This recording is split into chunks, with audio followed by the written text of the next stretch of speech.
welcome to the New York City Jazz Musician's Dilemma. This is part 2 of my interview with tenor saxophonist Eric Wyatt. If you haven't seen the first video, please make sure you do so. Otherwise, enjoy.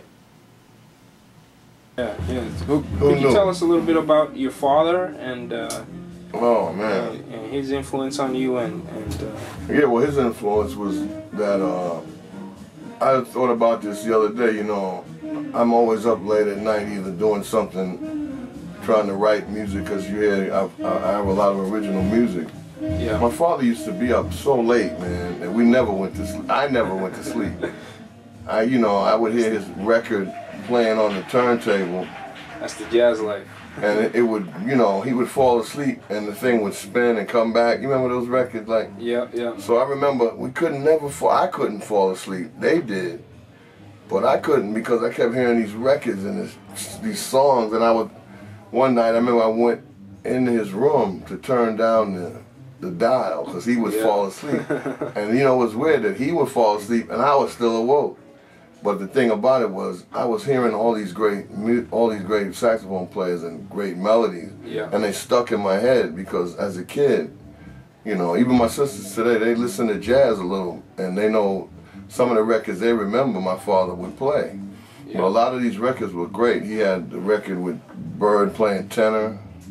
He had Bird's first solo on that Hootie Blues with Jay McShann. Yeah. He had classic records. He had the Bird concert with Dizzy, Max, Tommy Potter, and Mingus. Sure. At I'm not sure but that record, So a lot of that music I was exposed to as a kid, and practicing was very, that was his thing. We couldn't leave the house to go outside, man, to play any kind of activity unless we practiced an hour a day on the instrument and wrote out our scales. Well, that's great discipline. And we couldn't go. Really. And so I learned this stuff. I learned it to try to show him, I'm going outside.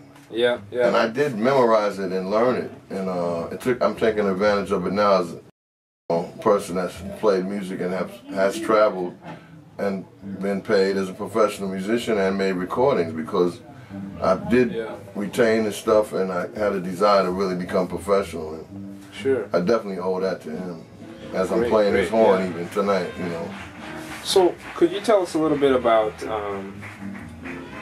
your take now on the current scene? I know you came up and you've been in New York for such a long time.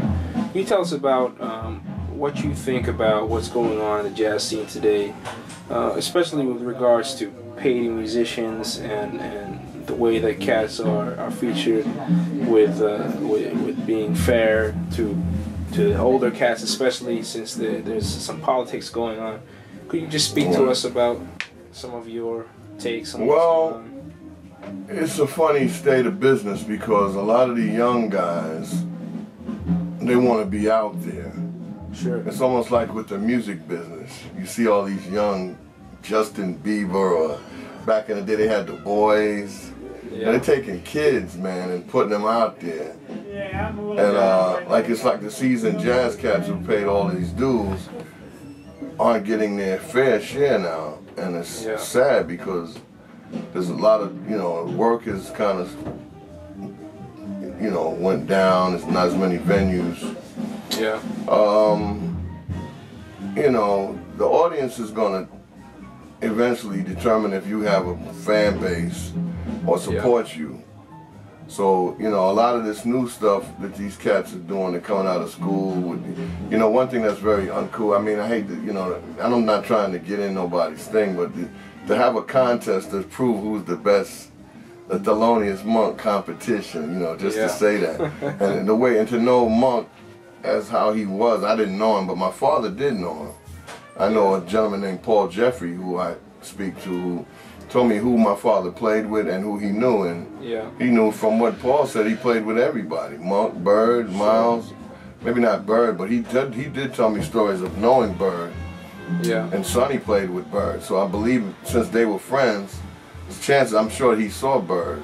Yeah. But it's a fine line, man, because they're promoting the jazz new now. You got all this social media you know, there's a lot of new avenues that they didn't have back then. Yeah. And it's taking cats and it's taking cats in another direction. Sure. You know, and you got to concentrate on your music. So it's kind of hard, man. You know, I mean, unless somebody really follows you and supports what you're doing, it's hard to really make it in today's environment. You know, I've been fortunate. I think that I'm appreciated in another kind of sense from being on the scene for a while, because a lot of the cats that come here now or have come here have played with me. I've played with a lot of cats that have come to New York. Sure. And have played in major bands and stuff, and a lot of them worked with me, you know, so. Yeah, you mentioned Robert Glasper, for example. Yeah, Robert Glasper. I employed Robert. I was one of the first musicians to hire him when he was 19 years old in college, and I remember nobody, for all of you that see him now, Robert was a nobody when I met him, and I mean it, and that's no disrespect. He wasn't known. His name was not out here. I had told musicians that I was going to take him to Europe, and nobody knew who he was. Yeah. Because I had a gig in Greece, and I was going to hire Carlos McKinney, but he was playing with the Elvin Jones Jazz Machine. Yeah. So I needed a sub, and Kenyatta Beasley, young trumpet player, let me hear some cat on a demo that he had on the telephone. Yeah. And I said, what? I said, who is this cat? The name didn't even, Robert Glasper. Yeah. And, you know, it doesn't, and it wasn't Mohammed Saeed or some, you know. Yeah. It just was, who Robert Glasper? Wow. But I remember he reminded me of my mentor and a cat that I learned a lot of music from, Arthur Raines. Sure. So that's a whole nother story. Yeah, Mr. Raines. Arthur Raines' story, man. But anyway, Robert was brilliant, man. He didn't need to go to college to learn to play, I'm going to tell you. And what he's doing now, I'm not surprised. I believe if you would have asked him, I told him, I said, Robert, man, you're going to be out here. Don't worry. I mean, he had the respect for everybody that was on the scene. He paid his dues. He developed his concept amongst playing straight ahead, but he has another thing that he's doing. And I remember him doing that on the interludes of some of the gigs, like when you finish a tune and you speak on the mic. He would always play something behind me, you know. I got a lot of recordings of our gigs, and he's playing straight ahead piano, and he was always playing these little etudes or whatever you may call motifs when I was introducing the band, you know. But he was a very interesting person because he's kind of got a new concept that he's worked on and put it out here, and he's being a little more successful.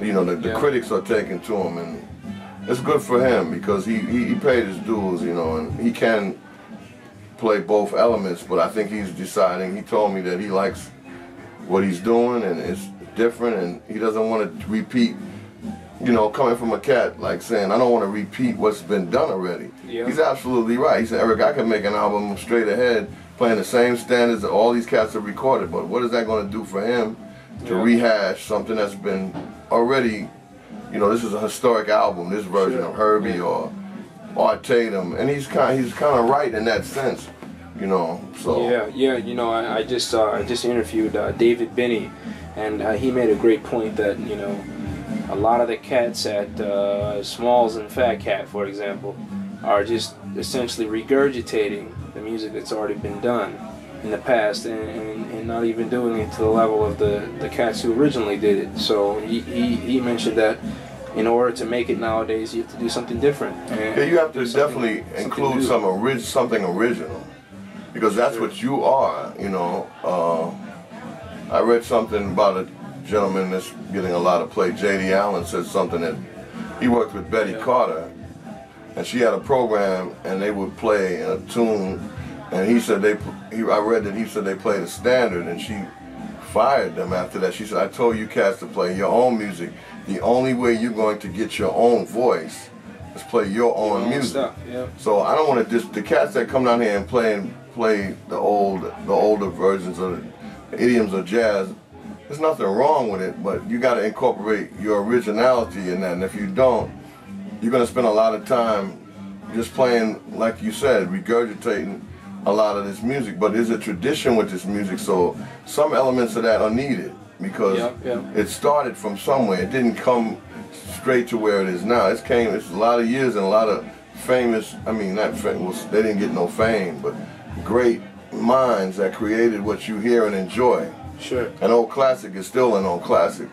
You know, it's just, cats got to look at the future and think about what are they going to do. They can't spend 30 years playing the fake book and think they're working. You know, they got to write some music. And write some new stuff. I've tried to incorporate that in my show, as you see, you know. Sure, yeah. So, speaking of the future, what do you think should be done on what's going on in the current jazz scene? What do you think should be done to improve the situation for musicians? And where do you think jazz should go? In what direction? You know, that's a hard call. That's a hard question to answer. I can make my opinion on, you know, on it, what I think. Sure. The business end has got to, you know, it's got to be evened out or approached another kind of way. You just can't keep pushing a whole new scene of young players when they're cats that have paid dues and have been out here with a story to tell. Yeah. But the audience always determines how much you work, man. I have to say, if you're playing good and writing good and people come hear you, you know, I was with Roy at the Vanguard last Sunday. I got the opportunity to sit in with him. Great. That place was packed, man. And the music that I heard, and I played with Roy several times. I never heard him play maybe one or two of these songs. But the whole night he played music that they really enjoy. So sure. The future entails the cats trying to create something and be honest with themselves. Don't, you know, if you like somebody's playing, there's nothing wrong with that, but to continue to work out here and deal with the public to where they will support you, you have to create something. It's got to come from you, something that you created that nobody ever played. And in truth, you will find your voice, because I have definitely, I believe in that concept a lot. I've found a lot more interesting things to play now in my solos when I'm playing my music, because I'm hearing something that I never heard. Yeah. And with the knowledge of playing, you combine that with, wow, this sounds like I could take this there, I could take this here. And unless you playing your music, you know, you're gonna always hear a cliche from a record. You just, if you listen to the music and studied it, you're gonna hear cliches. It's part of it. There's nothing wrong with that. Cats playing, but you can't base your career on playing improvisation over something that you heard somebody do 40 years ago. Sure. I think that's ridiculous, you know. And I mean, if you want to do it, it's your choice, but you know, your career will be what it is. Great. Well, Eric, you know, thanks so much, and you know, guys, stay tuned. Check him out. Thank you.